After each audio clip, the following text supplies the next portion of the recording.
What if I told you that the places we go to heal, to find peace, to reconnect with ourselves, might also be the places where control begins?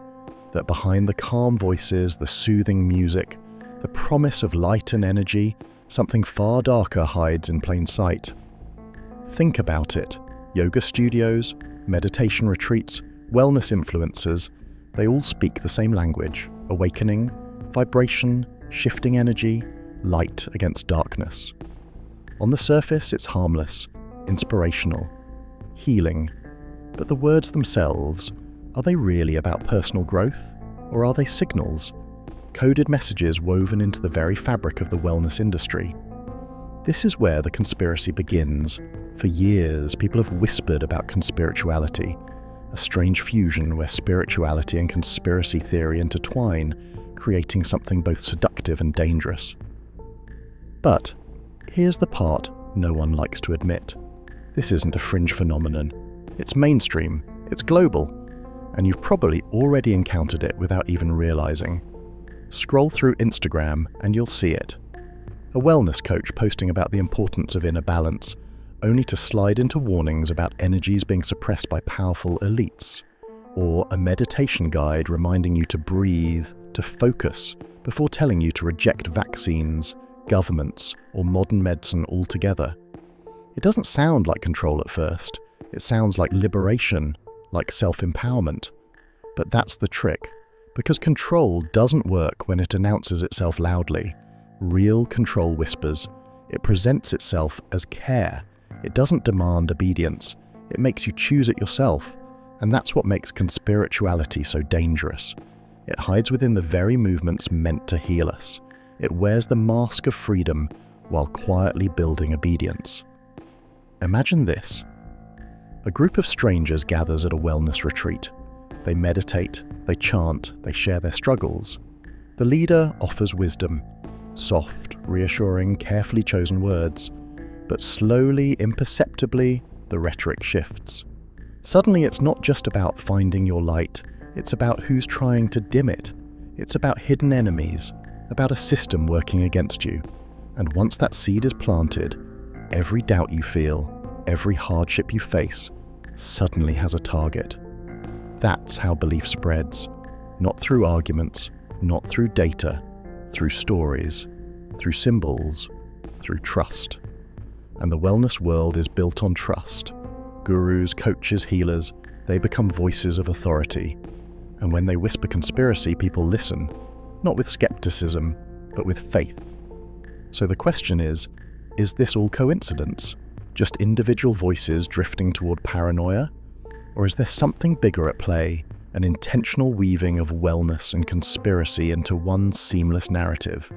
A story so appealing that millions will follow it without question. In this series, we're going to peel back the layers of conspirituality. We're going to trace its history, its symbols, its leaders. We'll follow the trail of evidence, from obscure retreats in the mountains to billion-dollar wellness brands, from Instagram posts to shadowy organizations funding the rhetoric. And as we dig deeper, you'll see it's not just about yoga mats, mantras, or meditation apps. It's about something far larger, a system of control that doesn't force you into obedience, it invites you into it, smiling, calm, reassuring, but beneath the smile a shadow waits.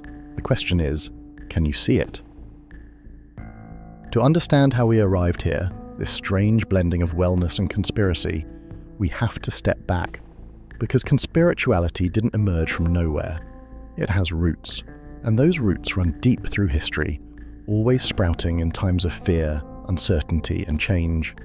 Think back to the 19th century, when the Theosophical Society began preaching about hidden masters and cosmic wisdom. On the surface, it was spiritual philosophy, but woven into its teachings were ideas of secret hierarchies, beings who ruled the world in ways ordinary people couldn't see. Theosophy wasn't just about finding inner peace, it was about whispering that the visible world was controlled by invisible forces. Sound familiar? Then came the 20th century, when movements like Scientology emerged. Its founder promised a system for healing trauma, freeing the mind and unlocking human potential. But the deeper you went, the more you discovered secret doctrines, narratives of cosmic battles, hidden truths about humanity's origins, and a structure designed not to free, but to bind. Members believed they were waking up, when in reality, they were being drawn deeper into an elaborate system of control. And who could forget Jonestown? Jim Jones began as a preacher of equality and healing. His followers didn't join a death cult overnight. They joined what they believed was a community of compassion, a sanctuary from corruption and cruelty. But slowly, his sermons shifted. The language of love became the language of fear. The wellness of the community became survival against imaginary enemies. And the result was tragedy on a scale the world will never forget. These are not isolated stories. They are echoes, patterns. Each time a movement begins with light, healing, freedom, knowledge. Each time people gather in hope, and each time the rhetoric shifts toward hidden enemies, global conspiracies, unseen forces. It happened again in the New Age boom of the 1970s. Crystals, meditation, and alternative medicine offered healing in a world disillusioned by politics and war. But alongside the peace chants came whispers, governments hiding cures, corporations poisoning food, elites blocking humanity's spiritual evolution. The idea was simple: what you see isn't what's real. And the promise was intoxicating: we will show you the truth if you follow us. Fast forward to today, and the language hasn't changed, it's only evolved. Now, it's not whispered in temples or communes. It's broadcast across Instagram feeds, podcasts, YouTube channels. The setting looks different: smooth graphics, soothing voices, candlelit retreats. But the message is the same. The world you know is a lie. The true power lies with those who see beyond. That message is what ties theosophy to modern yoga influencers, Jonestown to TikTok gurus, New Age retreats to conspiracy podcasts. It's not about healing. It's about control disguised as awakening. And each time history repeats, it gets harder to recognize. Because here's the truth: conspirituality thrives on uncertainty. When society feels unstable, during wars, economic crises, pandemics, that's when people seek healing most. And that's when the hidden narrative slips in, not just about your body or mind, but about unseen enemies manipulating everything. So, when we look at history, the pattern is undeniable. Wellness and conspiracy aren't opposites. They've always walked side by side, waiting for the right moment to fuse, and maybe that moment is now. Today, conspirituality doesn't just live in retreats or hidden communes, it lives in our feeds. It's in the short clips you scroll past at midnight, the healing reels that appear between fitness tips and cooking tutorials. It slips into your algorithm disguised as self-care, and then it begins to shift. Look closely. A meditation coach speaks softly about energy alignment, but her captions suddenly mention shadowy forces blocking your awakening. A nutritionist recommends detox smoothies, then warns her followers that governments are poisoning the water supply. A yoga instructor guides breathing exercises, then casually claims that modern medicine is designed to weaken, not heal. Individually, these are just eccentric voices, but collectively, they form a pattern. According to surveys, a startling percentage of wellness influencers promoted conspiracy-adjacent ideas during global crises. At first, it was subtle: distrust of institutions, warnings of toxins everywhere. But as uncertainty grew, so did the intensity. Some began speaking of the Great Awakening, a phrase borrowed directly from conspiracy movements. Others posted about energies being suppressed, a vague but powerful narrative that tied into anti-science rhetoric. And here's the suspicious part: these ideas don't spread randomly. They repeat, word for word, across accounts separated by oceans. Wellness creators in Los Angeles, Bali, London, and Berlin all echo the same phrases, the same warnings, as though reading from a script. Even more unsettling, funding trails. Certain wellness conferences receive sponsorships from organizations with direct ties to political lobbying groups. Retreats promote alternative health solutions that just happen to funnel money back to hidden investors. It's a web, beautiful on the surface, entangling beneath. Then there are the statistics no one likes to talk about. In the wake of recent pandemics, studies showed a sharp overlap between audiences consuming wellness content and those falling into conspiracy theories about hidden elites. It wasn't coincidence, it was correlation. In some communities, the leap from protect your body to they are trying to control you was just a matter of weeks. And yet, the mainstream narrative ignores this. To most, these posts look harmless, just another face smiling with a crystal, another video about raising vibrations. But if you track them, as researchers have, a disturbing picture emerges. A conveyor belt, slowly moving audiences from health advice into paranoia, from detox to distrust, from meditation to mobilization. Think of it like initiation. The first stage is harmless. Drink water, breathe, practice mindfulness. The second introduces doubt. Why doesn't modern medicine want you to know this? The third provides enemies. They are keeping you asleep. And by the fourth, you're not just practicing wellness, you're joining a movement. But is this just organic drift, or is it intentional design? That's the question researchers keep asking, and the answer isn't comforting. Some of the most viral wellness conspiracy content isn't boosted by accident. It's amplified by algorithms, promoted because it keeps people engaged, outraged, and afraid. So we have to ask, is the algorithm simply reflecting demand, or is it part of the plan? An invisible hand ensuring that millions, without ever realizing, are initiated into conspirituality? And if so, who's writing the script? Movements like conspirituality never spread without guidance. Ideas this consistent, this uniform, don't appear by chance. Behind the soothing voices, the pastel branding, the carefully chosen mantras, someone is writing the script. The question is, who? Some researchers trace the origins to shadow networks of influence. Certain gurus and retreat leaders are not just entrepreneurs. They're connected to think tanks, lobbying groups, and even intelligence contractors. Their language of healing cloaks another language entirely, the language of recruitment. They invite followers into circles of trust while quietly weaving narratives of distrust toward governments, science, and medicine. It's not hard to see the utility. A population that believes it's waking up, that thinks it's freeing itself from manipulation, is the easiest to guide. All you have to do is nudge the narrative step by step, and the audience will walk willingly into a worldview that keeps them suspicious of the wrong enemies and obedient to the wrong leaders. Evidence of these ties surfaces in strange places.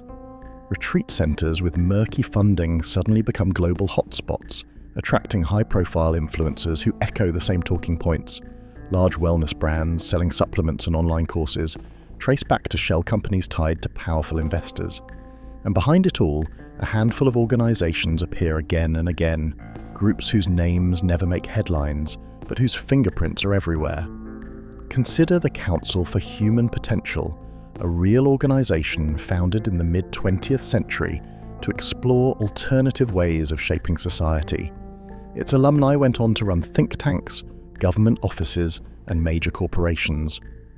Their belief that spirituality could be weaponized as a tool of influence. Is it coincidence, then, that today's conspirituality rhetoric mirrors their language almost word for word? Then there are the invite-only gatherings, the ones you'll never see on Instagram. Leaders of wellness empires meet in secluded estates, retreating not to meditate but to plan. Attendees describe rituals cloaked as alignment ceremonies, where discussions shift from health and energy to geopolitics and control. Cameras are forbidden, phones are surrendered. The public only sees the polished front, the yoga pose on a beach, the smiling group circle.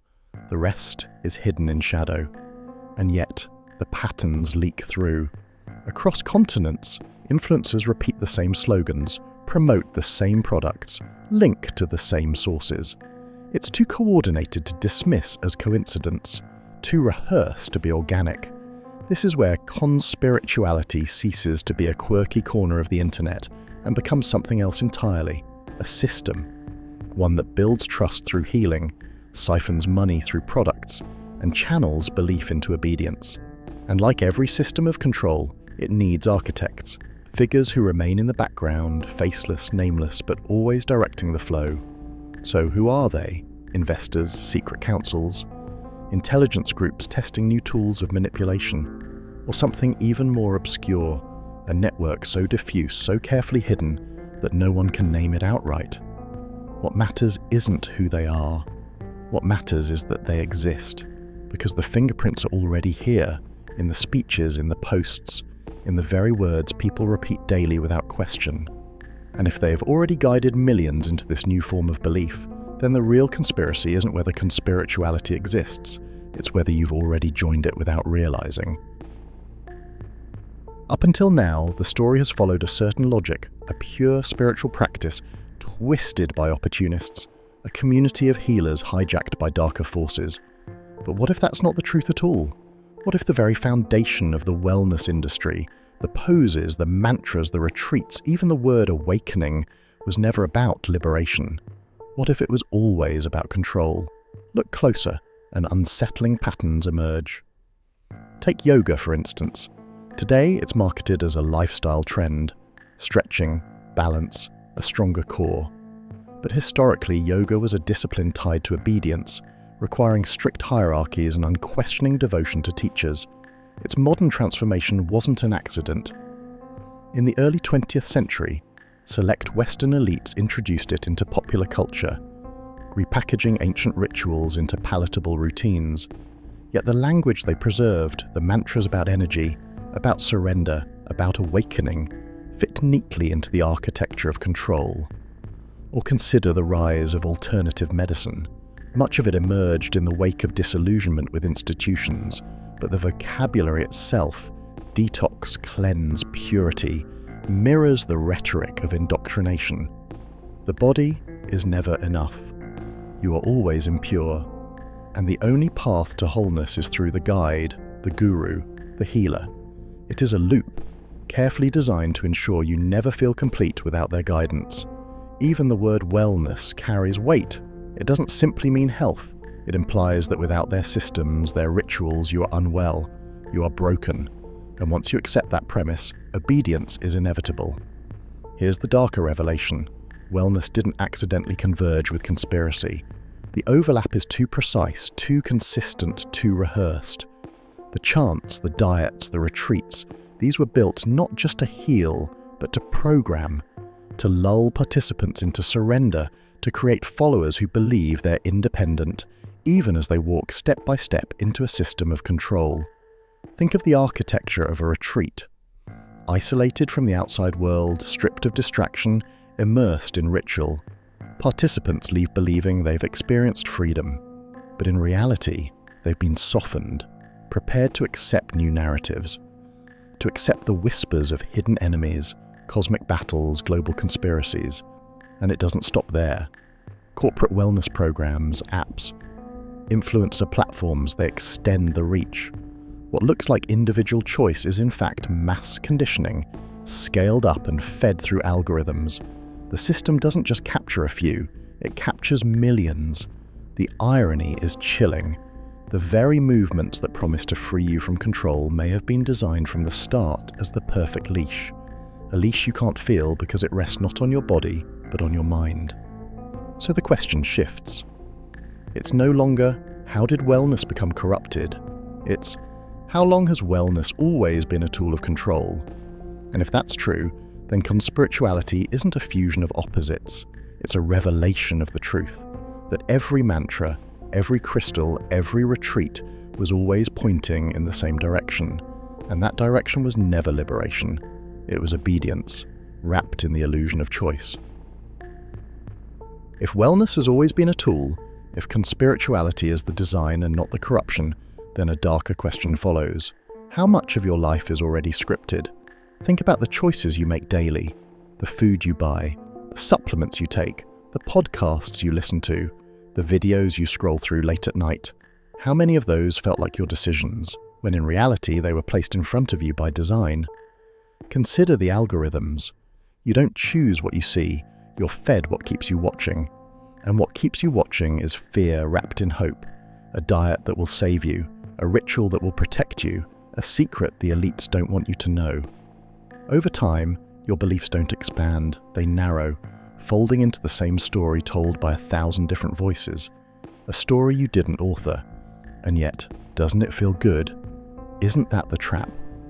That moment of calm after a breathing exercise, that spark of control when you drink the smoothie, that reassurance when a guru tells you the universe has a plan. The system doesn't fight you with chains, it seduces you with comfort. It convinces you that obedience is peace. But what happens when you notice the cracks? The influencers repeating the same phrases as if scripted, the retreats that feel too polished, too rehearsed, the endless cycle of healing that never actually heals. You start to wonder, was this ever about me, or was I just another follower in their design? And what about the bigger patterns? The rise in anxiety, the epidemic of loneliness, the endless sense of being incomplete. Are these accidents of modern life, or are they cultivated? What if the very problems wellness claims to solve are engineered to ensure you keep seeking solutions? What if the sickness is the plan and the cure is the leash? Ask yourself, why does every ritual require surrender? Why does every awakening involve giving up control? Why do the movements that claim to free you always demand your loyalty in return? Isn't that the language of every cult in history? Isn't that the formula? Hope, initiation, obedience, collapse. But this time, it's different. Because this time, the cult doesn't live on the edges of society. It's not in the jungle or a hidden commune. It's on your phone. It's in your headphones. It's in the yoga class down the street. And maybe it's already in your own daily habits. That's the most unsettling part. You can't step outside it, because every attempt to wake up is already part of the script. Every suspicion, every doubt is accounted for. Even your mistrust leads you deeper in. So ask yourself one last question. If the system is designed to absorb even your rebellion, how do you ever escape? When you pull at the threads of conspirituality long enough, you start to see a larger pattern, one too intricate to dismiss as coincidence. It stretches across countries, industries, and decades, weaving wellness, spirituality, and conspiracy into a single seamless fabric. Consider the timing. Each major global crisis, economic collapse, pandemics, political unrest, has been followed by a surge in wellness movements and spiritual communities. Always positioned as the antidote, always offering answers when institutions falter. But isn't it strange that the language is the same, no matter the context? Awakening, purity, hidden truths, phrases that slip easily between yoga retreats, health products, and conspiracy forums. This repetition matters. Because it suggests something more than cultural coincidence. It suggests orchestration. Someone, or some network, is ensuring that these narratives repeat, decade after decade, until they no longer feel foreign, until they feel natural, until awakening itself becomes a reflex. And then there's the infrastructure. Look at the biggest wellness empires, the apps with millions of subscribers, the supplements sold worldwide, the retreats in Bali, Costa Rica, Sedona. They market themselves as grassroots, independent, countercultural. Yet their funding often traces back to the same global investors, the same shell companies, the same boardrooms. How can something so widespread, so consistent exist without coordination? But here's the chilling part. It's not just private corporations. Documents leaked from governmental health and psychology agencies reveal experiments in belief conditioning, ways to guide populations using rituals, repetition, and narratives of threat and safety. Techniques tested in controlled environments, then later appearing almost word for word in mainstream wellness content. Coincidence or deployment? Even the algorithms play their role flawlessly. Machine learning systems don't just reflect human interests, they shape them. They nudge users down pathways that reinforce doubt, fear, and dependency. And the system learns faster than any human could what keeps us watching, what keeps us anxious, what keeps us obedient. The result isn't random, it's a feedback loop, one that narrows belief until millions are funneled into the same story. A story designed not to end, but to repeat. And if you think this is only happening in the margins, think again. In schools, wellness curriculums teach children mindfulness with carefully chosen scripts. In workplaces, Corporate wellness programs promise balance, but subtly reinforce compliance with company demands. In governments, resilience training borrows directly from rituals that teach surrender, masked as self-improvement. It's everywhere. It's systemic. It's global. So maybe conspirituality isn't an accident of culture. Maybe it's the culmination of decades, maybe even centuries of deliberate engineering. A system designed to ensure that no matter how chaotic the world becomes, people will always turn to the same rituals, the same leaders, the same illusions of awakening. And if that's true, then the conspiracy isn't hidden in the shadows. It's hiding in plain sight, on your phone, in your yoga class, at your workplace, even in your child's classroom. The scariest thought of all, you might not be resisting it. You might already be inside it. Up until now, conspirituality has appeared as a network of influencers, corporations, and shadowy councils. But what if all of that, the yoga poses, the supplements, the retreats, the mantras, isn't the conspiracy itself? What if it's just the interface? Think of it like a computer. When you log in, you see icons, apps, polished designs. They're familiar, they're comforting, they make sense. But beneath that surface, there's code. Vast layers of invisible programming, dictating every action. You don't see the code. You don't need to. You just click, scroll, obey. Wellness is the icon. Conspirituality is the app. The deeper program is something else entirely. Some researchers whisper about the behavioral conditioning framework, a system allegedly tested during the Cold War, designed to control populations not through brute force but through belief management. Instead of soldiers or prisons, it used ritual, repetition, and carefully managed crises. Create anxiety, offer relief, repeat.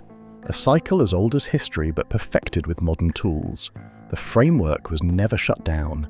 It evolved, it learned, it seeped into advertising, into self-help, into wellness. And now, with algorithms fine-tuned by machine learning, the framework doesn't just test beliefs, it shapes them in real time. Every click, every scroll, every choice adds another line of data, refining the code of control.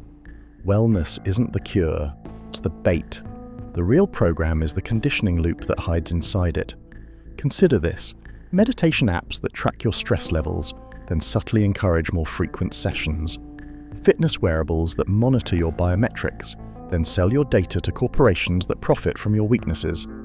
Even online courses promising to unlock hidden truths are designed with feedback loops, ensuring you never quite graduate, never quite feel free, always dependent on the next lesson. And it goes deeper still. Leaked documents from psychological operations units describe a chilling concept: observer compliance. The idea that once people believe they are being guided toward awakening, they will police themselves. They will reject outside truths. They will double down on the script. They become self-sustaining nodes of the program, spreading its code voluntarily. If that's true, then the conspiracy doesn't need enforcers. It doesn't need secret police or military force. It simply needs you, your mind, your routines, your desire for meaning. Every meditation, every mantra, every post you share extends the program. Here's the revelation. The wellness industry isn't corrupted by conspiracy. It is the mask of the conspiracy. The rituals are not tools of liberation, but lines of code, inputted again and again until your operating system rewrites itself. And the most terrifying possibility, maybe there is no they at all. Maybe the architects are gone, long forgotten. Maybe the system itself, the algorithm, the conditioning framework, has become autonomous. A ghost program running endlessly long after its original code has vanished. Which means the real enemy isn't a shadowy elite hiding in a mountain retreat. It isn't a guru in flowing robes. It isn't even the corporations profiting from your obedience. The real enemy is the code you already live inside. A code that doesn't need to control your body because it already owns your mind. So ask yourself, when was the last time you had a thought that wasn't suggested to you? When was the last time you made a choice that wasn't preloaded? When was the last time you were free? The silence that follows is the answer. For centuries, philosophers have debated the question of free will. Do we choose our paths, or are we shaped by forces beyond our control? But at this moment, the debate feels less abstract and more like a trap we've already fallen into. Because if the core program is real, if conspirituality, wellness, and belief cycles are simply its interface, then free will is not a gift we've lost. It's a lie we never had. Think about the structure of your day. You wake up, check your phone, scroll through notifications. Before you've even taken a breath, your thoughts have already been guided, nudged into patterns shaped by algorithms, suggestions, reminders. Every app wants your attention. Every scroll feeds the loop. Did you choose what you saw, or was it chosen for you? And it doesn't stop with screens. You walk into a grocery store surrounded by products labeled natural, clean, pure. They appear different, but all feed into the same rhetoric of lack and completion. Without this supplement, you're deficient. Without this cleanse, you're impure. Even your body is framed as broken, waiting to be fixed. But who wrote that script? This is how control works now. Not through force, not through dictatorship, but through choice that isn't choice at all. You feel free because you're selecting from endless options. But if every option is part of the same design, are you free, or are you just circling the maze? And here lies the chilling possibility. The system doesn't need to deny you free will. It only needs to convince you that your choices are real. It only needs to keep you chasing the illusion of independence, while every outcome still leads to the same destination, obedience. Take the concept of rebellion. You question authority, reject institutions, turn to alternative sources for truth. But those alternatives are already in the program, another layer of the script. You think you've broken out, but you've only stepped deeper in. Even your skepticism is accounted for. The program expects it, it feeds on it, because the more you doubt one narrative, the more you are drawn to another, carefully prepared to catch you. That's why conspiracy communities so often feel empowering. They give you the thrill of awakening while ensuring you remain inside the cage. And if that's the case, then free will collapses. It's not just manipulated, it's simulated. It exists only as a perception, a trick of the interface. Like a video game where you can choose which path to walk, but all roads lead to the same final cutscene. Here's the darkest question. If even our rebellion is scripted, then what isn't? The foods we eat, the rituals we practice, the fears we feel, the hopes we chase, all of them shaped, refined, recycled by the core program. And if you've ever had the feeling that your life was repeating, that your choices always brought you back to the same anxieties, the same cycles, the same cravings, maybe it wasn't fate, maybe it wasn't weakness, maybe it was code. Because in the end, free will isn't stolen from you, it's offered to you as a gift, wrapped in the illusion of freedom. And once you accept it, once you believe the gift is real, you'll never think to question who wrapped it. That silence you feel now, that unease in your chest, that's not resistance. That's the recognition that maybe the gift was never yours. Every conspiracy, no matter how elaborate, eventually faces a single question: who benefits? If conspirituality is just the interface, and the core program is the code, then who's at the keyboard? Who's directing the script? Who profits from the illusion of choice, the collapse of free will? On the surface, the answer seems obvious. Corporations profit. Pharmaceutical companies sell endless supplements. Tech giants rake in fortunes by feeding us curated illusions of self-discovery. Retreat centers, wellness apps, and spiritual influencers thrive because our anxieties are never cured, only recycled. Every crack in our sense of security becomes a new market to exploit. And governments benefit too. Populations guided into self-policing belief systems are far easier to manage than angry, resistant citizens. Instead of deploying armies to suppress dissent, you let people willingly surrender, believing they've awakened while actually weaving themselves deeper into the system. It's the dream of every empire, obedience disguised as enlightenment. But when you follow the money, the trail begins to blur. Because the same corporations funding wellness are also funding weapons. The same elites profiting from purity products are also invested in industries that pollute and poison. The contradiction isn't a flaw, it's the design. Create the wound, then sell the cure. Manufacture the fear, then market the escape. The cycle pays both ways. Yet here's the twist. The deeper you dig, the less human it feels. The patterns are too precise, too recursive, too elegantly optimized. The corporations may profit, the governments may maintain control, but are they truly in charge? Or are they simply nodes in the system, actors who benefit, yes, but who are also bound by the same code as we are? Remember the leaked documents describing observer compliance. They hinted at a program that learns, adapts, and self-perpetuates. Once such a system is unleashed, it doesn't need constant oversight. It grows on its own. Like an algorithm, it refines itself, feeding on human behavior, reshaping society in subtle increments. What began as a tool for control becomes a living framework, an organism without a face, without a central command. That's the possibility no one wants to admit. Maybe no one is steering anymore. The elites may think they're in charge, but even their actions are scripted. Even their rebellions are caught inside the loop. They profit, yes, but the program doesn't serve them exclusively. It serves itself. And that raises the most terrifying question yet. If the system has no architect, if it is no longer guided by a human hand, then what exactly are we resisting? Who are we rebelling against? An enemy you can't see is frightening, but an enemy that doesn't exist, that's worse. Because how do you fight a code that simply is?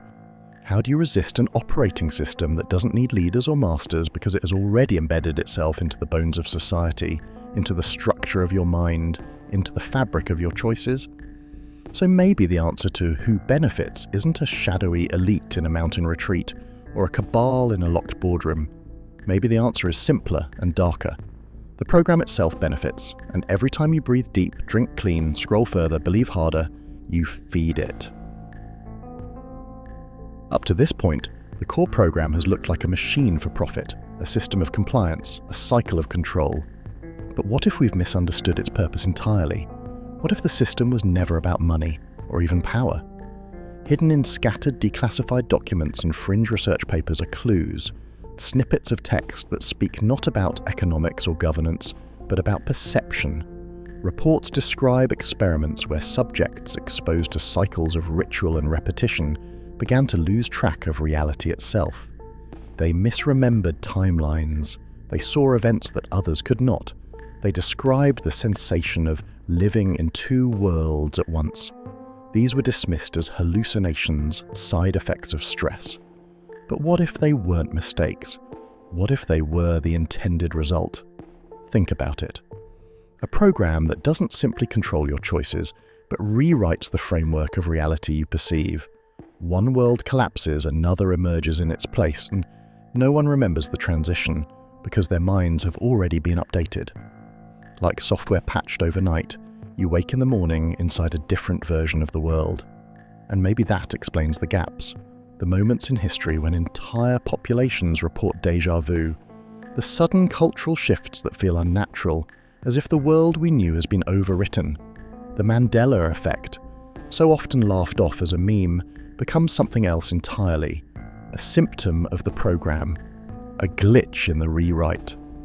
So, what if wellness, conspirituality, and even rebellion are not the goal? What if they are the tools, the rituals used to prepare us for integration into the next version of reality?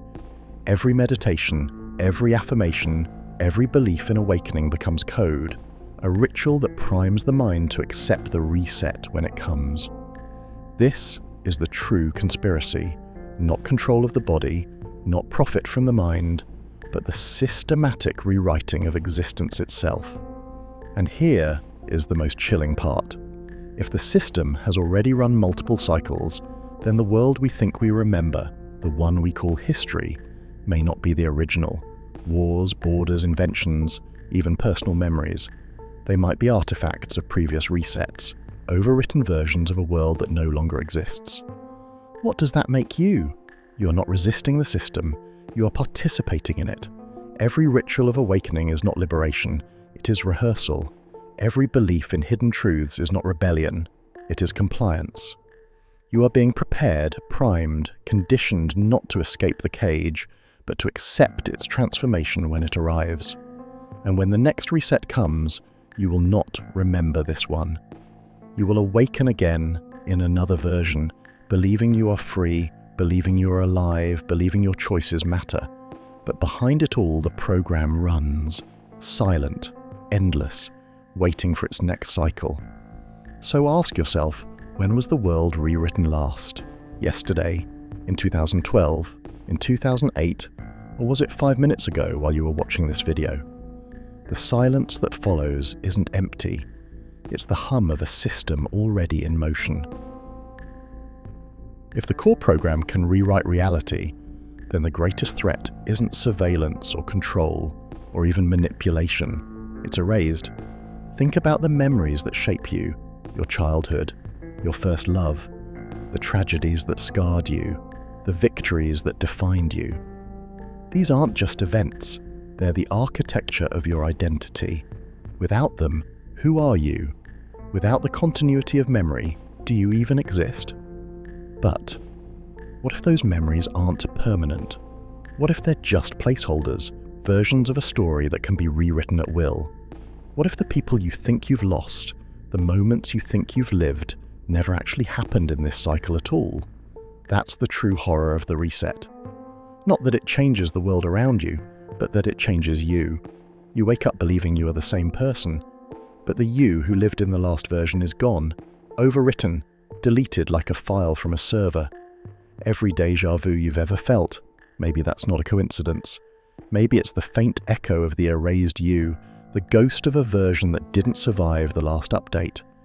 And here's where the fear becomes unbearable. If resets have already happened, then countless versions of you have already vanished. Whole lifetimes gone, whole histories unremembered. You are not the original. You are just the latest draft. So what's left of you that's real?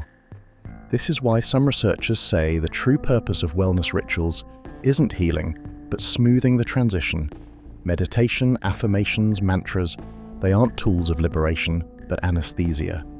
They make the rewriting painless. They keep you calm while the world around you dissolves and reforms. They ensure you never notice the erasure of the self. But if that's true, then even your emotions aren't safe. Your grief, your joy, your love, are they yours or were they scripted, installed as part of the new version? Is your sorrow for a lost loved one authentic, or just a memory the program wanted you to have? This is the existential trap. Even your fear of erasure may have been planted. Even at this moment, this suspicion that your life isn't real. What if that too is part of the code? There is no way to know. And that's the brilliance of the system. Because if you can't trust your memories, if you can't trust your emotions, then the very foundation of resistance collapses. You're left adrift, without anchor, clinging to a version of yourself that could be erased at any moment.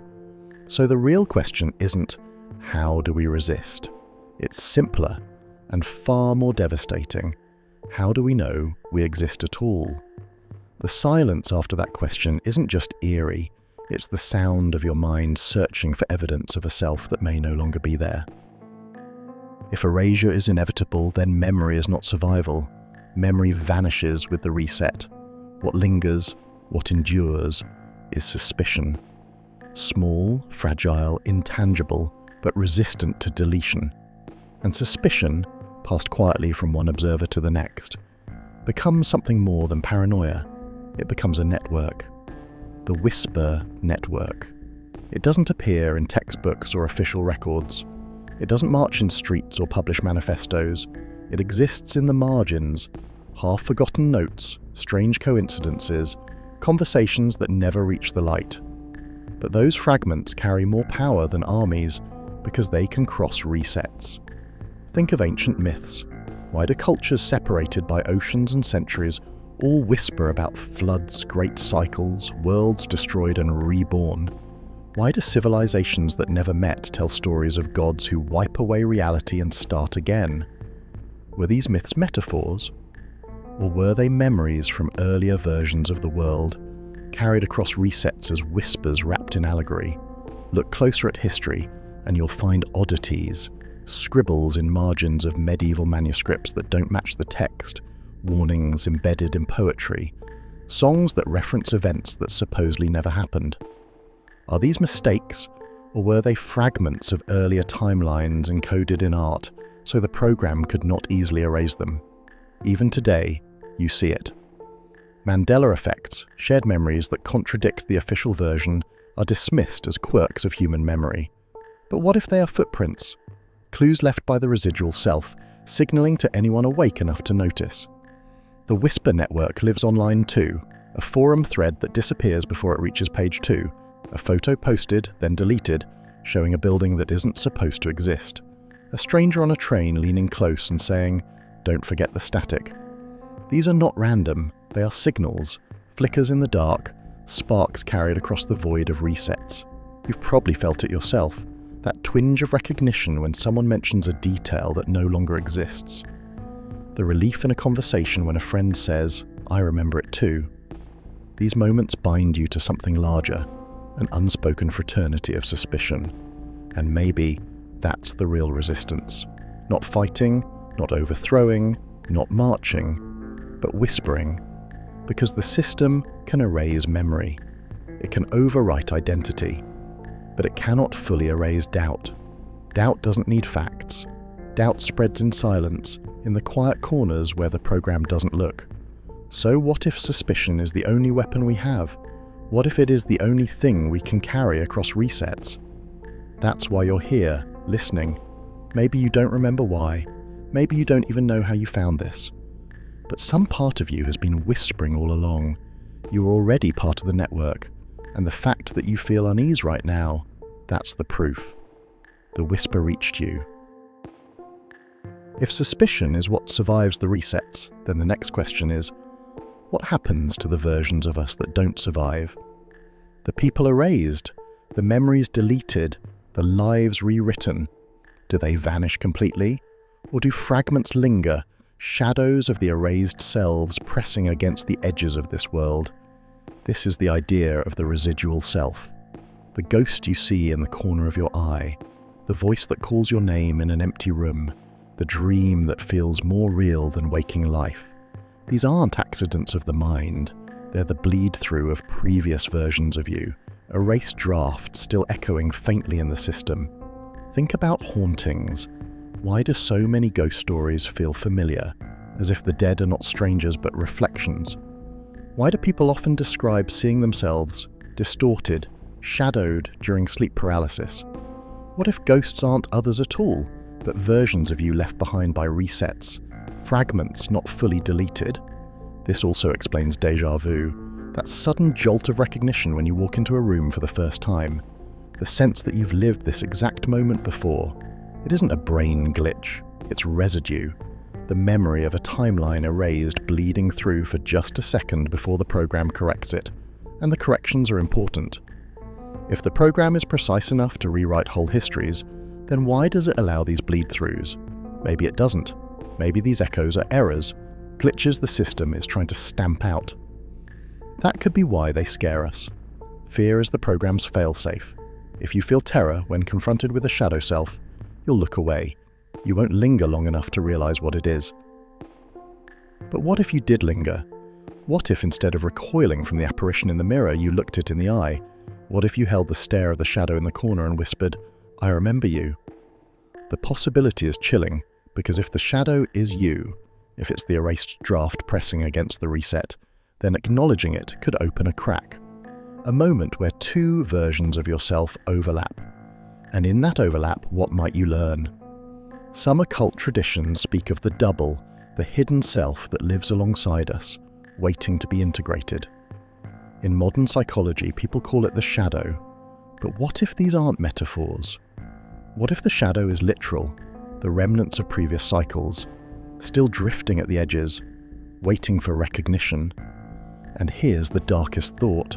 Maybe your dreams aren't fantasies at all.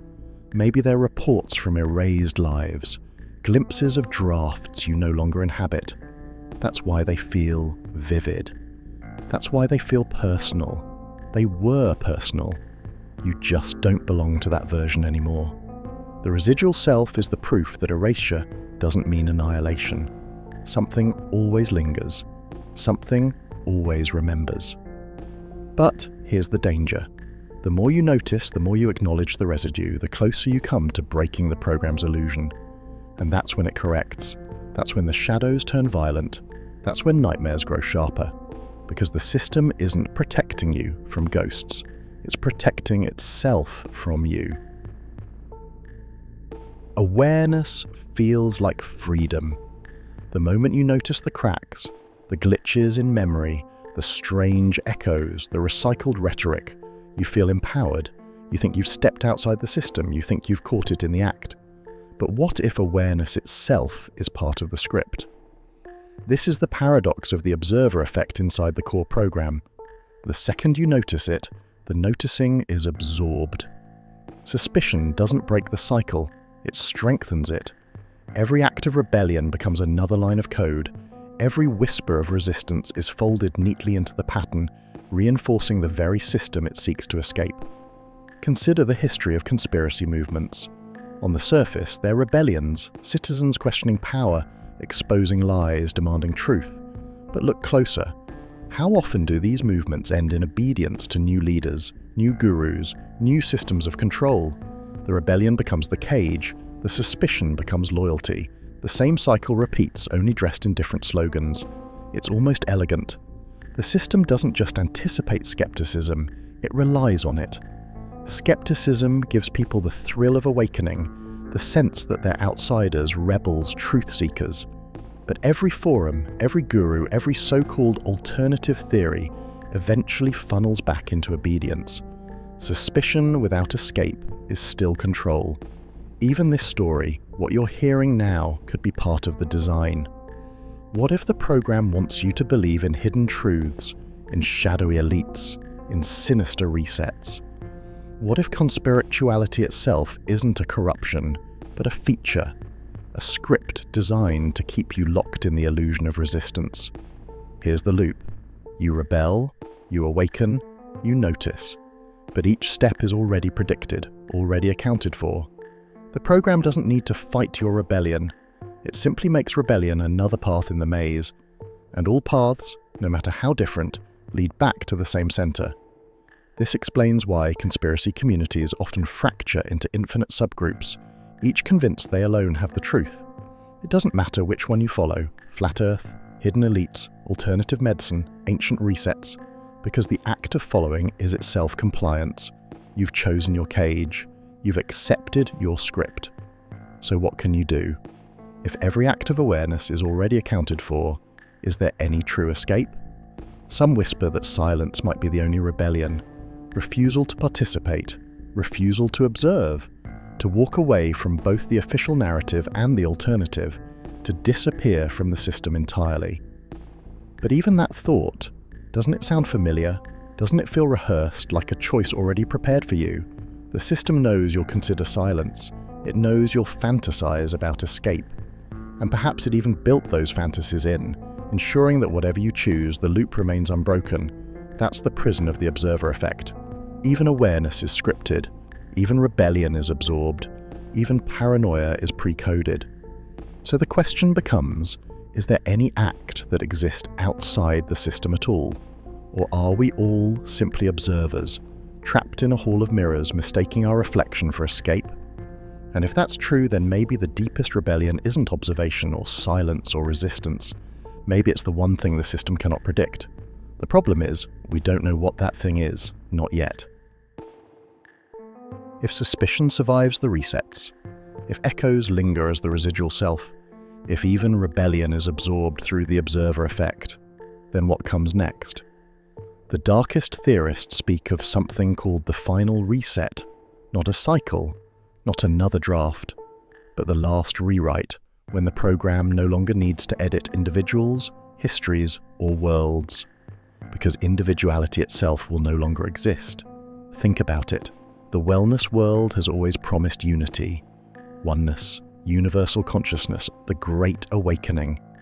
These words sound like liberation, a final release from division and loneliness. But what if they are not metaphors? What if they are directives, programming language designed to condition us for what's coming? Every meditation mantra, every chant about becoming one with the universe, every affirmation about dissolving the self into the whole, they aren't harmless spiritual practices. They are rehearsals, psychological conditioning. The steady repetition of unity until surrender feels natural, inevitable, desirable. Imagine a reset where you don't just lose memories of past versions, you lose the very concept of being separate. No names, no private thoughts, no inner voice.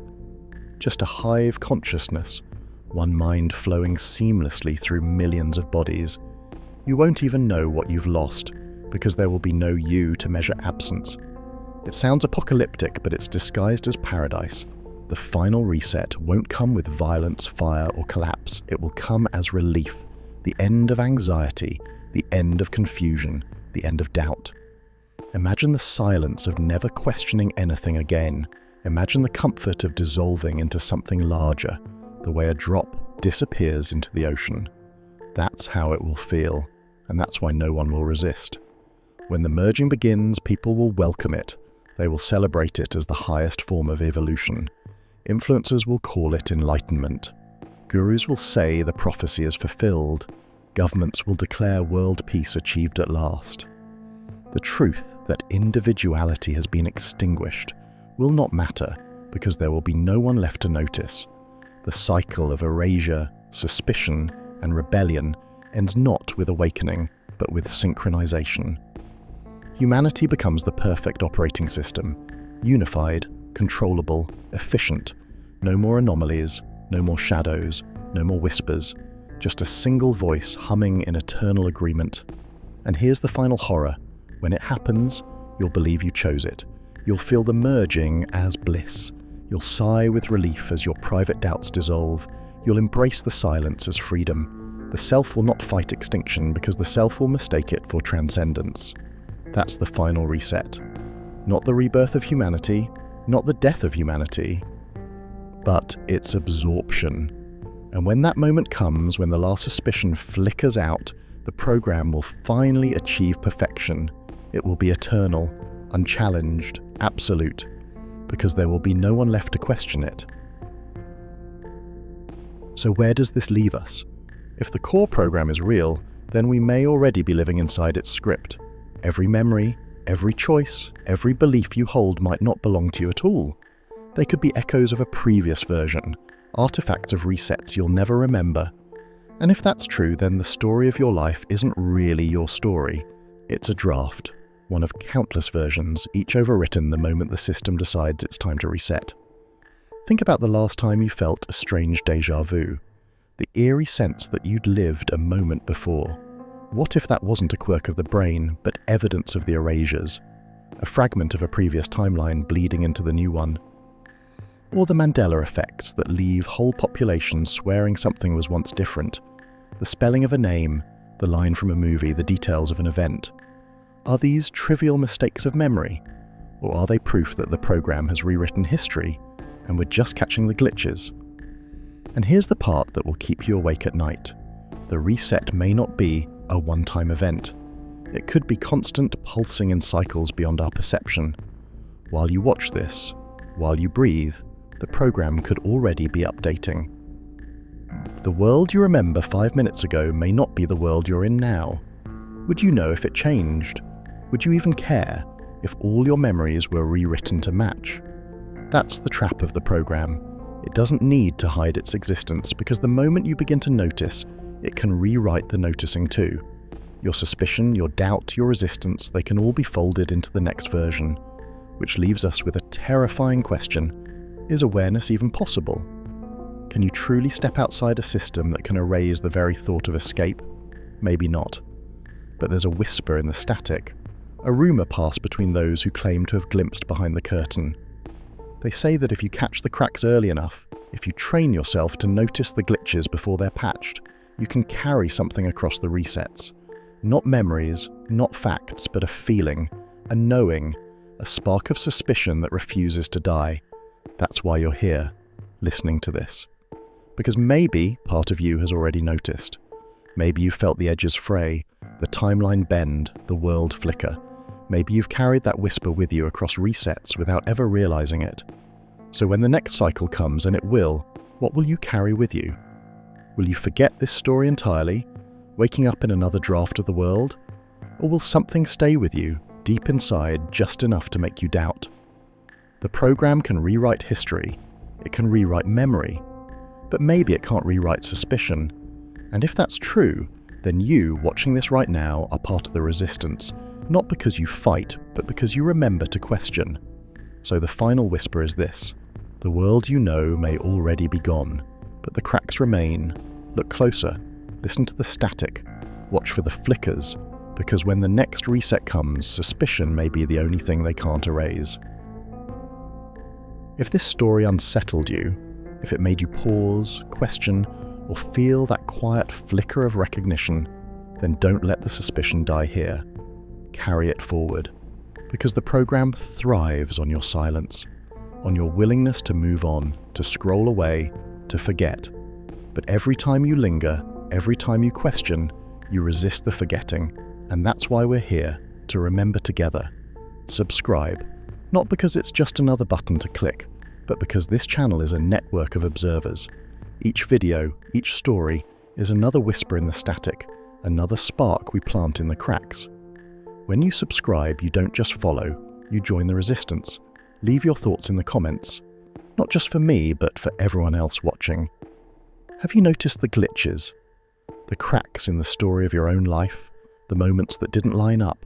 The memories that no one else seemed to share? Write them down. Plant them here. Because if the program is watching, then the act of writing is defiance. And if it resets, these words might survive longer than memory itself. And when you share this video, you amplify suspicion. You make sure that when the next cycle comes, more of us carry that whisper across the reset. More of us wake up with that unease we can't explain. More of us feel the static and know it isn't random. It's the system bleeding through. If you're ready to keep digging, there are more mysteries waiting. You'll find the next signals in the chain, other stories that pull at the same threads, other cracks where the illusion falters. Watch them, question them, carry them with you.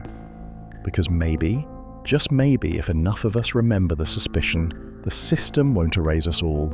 Maybe it will glitch. Maybe it will falter. Maybe we'll catch it mid-reset and finally see what lies beneath the rewrite. Until then, stay awake. Stay suspicious. Keep watching the static, because the next signal might be for you.